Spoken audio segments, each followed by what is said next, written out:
Bismillahirrahmanirrahim. Bismillahirrahmanirrahim. Alhamdulillah, salatu wassalamu ala rasulillah wa ala alihi wa sahabatihi wa mawala ma ba'du. Di sini ada pertanyaan Bismillah dari hamba Allah di Parepare. Assalamualaikum warahmatullahi wabarakatuh. Semoga Ustadz dan tim senantiasa dalam lindungan Allah Subhanahu wa ta'ala. Naam, waalaikumsalam warahmatullahi wabarakatuh. Mohon sampaikan pertanyaan ana kepada Ustadz. Ana mau bertanya, apakah termasuk bid'ah apabila merutinkan membaca surah Al-Kahfi secara berjamaah di masjid pada malam Jumat, Ustadz, dengan menggunakan pengeras suara?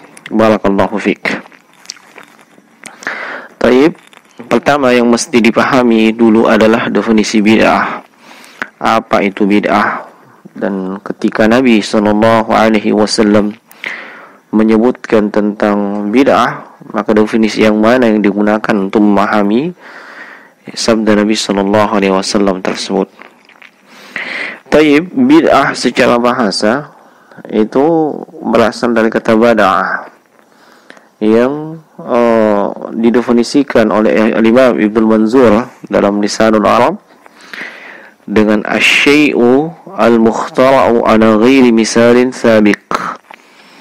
Itu sesuatu yang diada-adakan, dibuat-buat, yang belum ada contoh sebelumnya. Ya.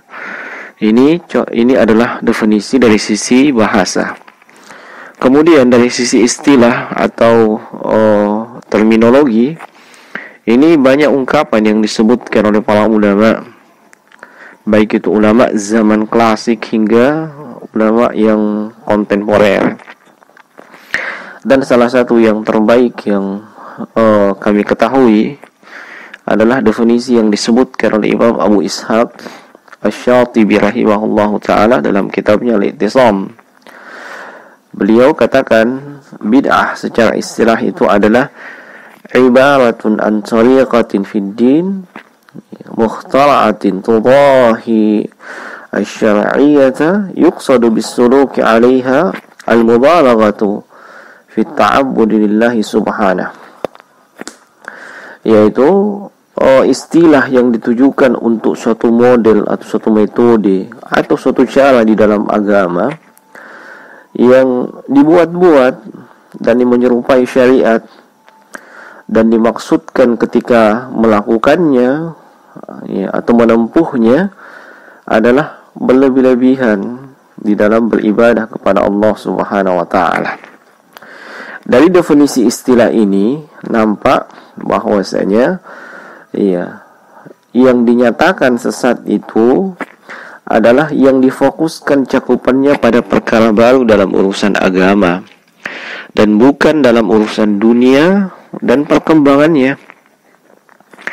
Kemudian bid'ah tersebut menyerupai syariat, seperti perintah dalam syariat berupa tilawatul Quran, ya, berdoa, berzikir, salat, puasa, dan ibadah yang lainnya, amalan yang lainnya yang memang diperintah dalam syariat. Nah, dengan demikian perbuatan atau apa yang dilakukan ya, yang tidak menyerupai syariat ya, tidak bisa dikategorikan sebagai bid'ah secara istilah. Misalnya saja tentang keberadaan pesawat terbang ya, mikrofon, mobil, motor, ponsel, kereta api, dan yang lainnya. Itu tidak bisa dikategorikan sebagai bid'ah secara istilah. Adapun dari sisi bahasa, iya. Tapi dari sisi istilah tidak, sebab sama sekali tidak menyerupai syariat dan bukan bagian daripada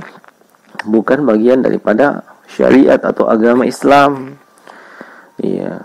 Dan Nabi SAW ketika menyatakan kullu bid'atin dhalalah, setiap bid'ah itu sesat, maka ini ya, beliau tidak maksudkan dari bid'ah dari sisi bahasa, tapi dari sisi istilah.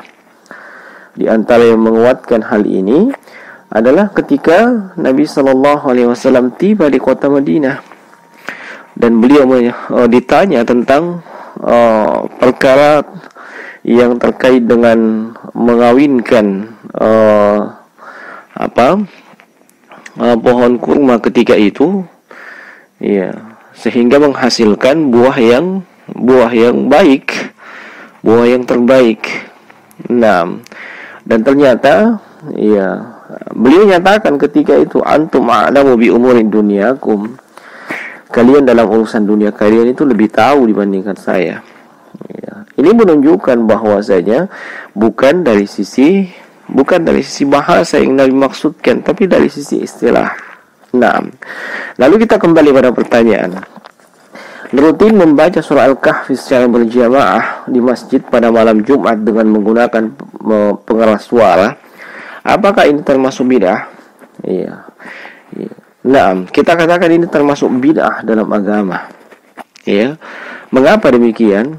Iya, sebab ketika para ulama menerangkan tentang bid'ah, mereka membagi bid'ah menjadi dua bagian. Dan ini berdasarkan ada atau tidak adanya dalil yang melandasinya. Yang pertama adalah bid'ah asliyah atau hakikiyah, yaitu bid'ah yang tidak berdasarkan dalil sama sekali.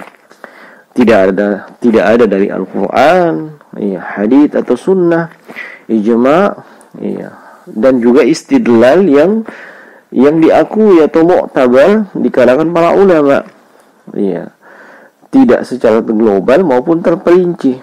Ya, itulah sebabnya dinamakan bid'ah, karena merupakan sesuatu yang baru tanpa ada contoh sebelumnya dalam agama. Ya, contoh bid'ah yang asli atau hakikiyah ini adalah lafaz zikir dan salawat yang sama sekali tidak ada landasannya, tidak ada dalilnya, seperti salawat nariyah, salawat badar, dan yang lain. Enggak ada contoh dari Rasulullah dan para sahabat beliau. Ini yang pertama. Yang kedua, bid'ah idhafiyah. Ya, bid'ah yang disandalkan, yaitu sesuatu yang kalau dilihat memiliki dua sisi.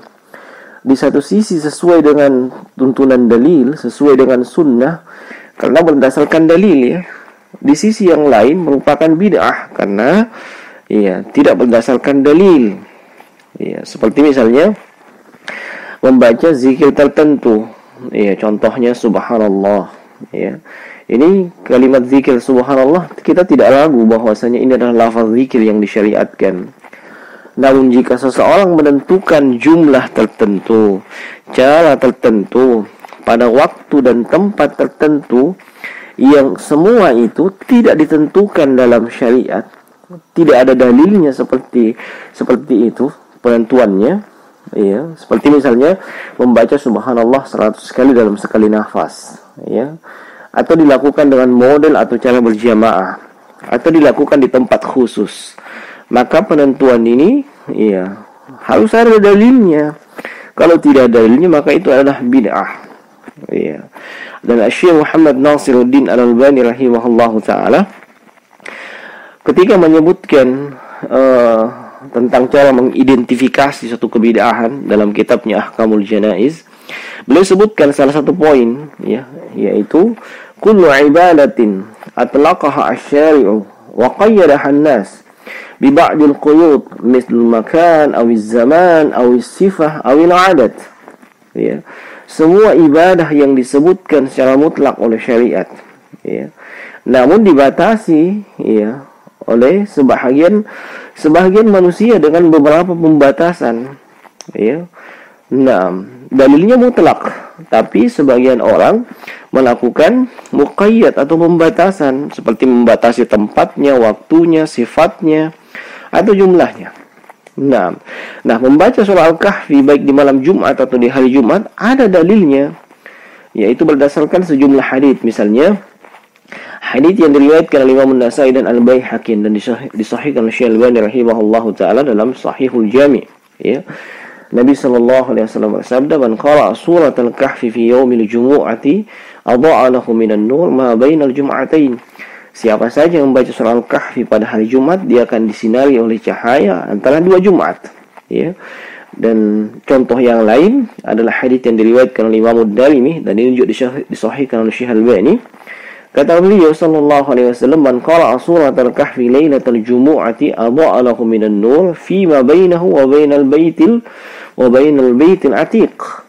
Siapa saja yang membaca surah Al-Kahfi pada malam Jumat, dia akan disinari cahaya antara dia dengan Ka'bah. Ya, ada dalilnya. Tetapi ketika membaca surah tersebut secara berjamaah, bahkan dirutinkan dengan berjamaah, ini menentukan kaifiat atau model tertentu yang tidak ada dalilnya. Iya, sehingga hal tersebut, caranya atau kaifiatnya, itulah yang dikategorikan dengan bid'ah. Nah, dan yang benar adalah membaca surah Al-Kahfi baik di malam Jumat atau di hari Jumat, ya, dan itu dibaca secara sendiri-sendiri, ya, tidak apa-apa dirutinkan setiap Jumat, kemudian dibaca secara keseluruhan walaupun dicicil, selama masih masuk dalam kategori malam atau hari Jumat. Nah, inilah yang benar, dan bukan dengan berjamaah, ya, apalagi sampai mengganggu orang lain dengan menggunakan mikrofon. Ya, demikian, wallahu ta'ala a'lam.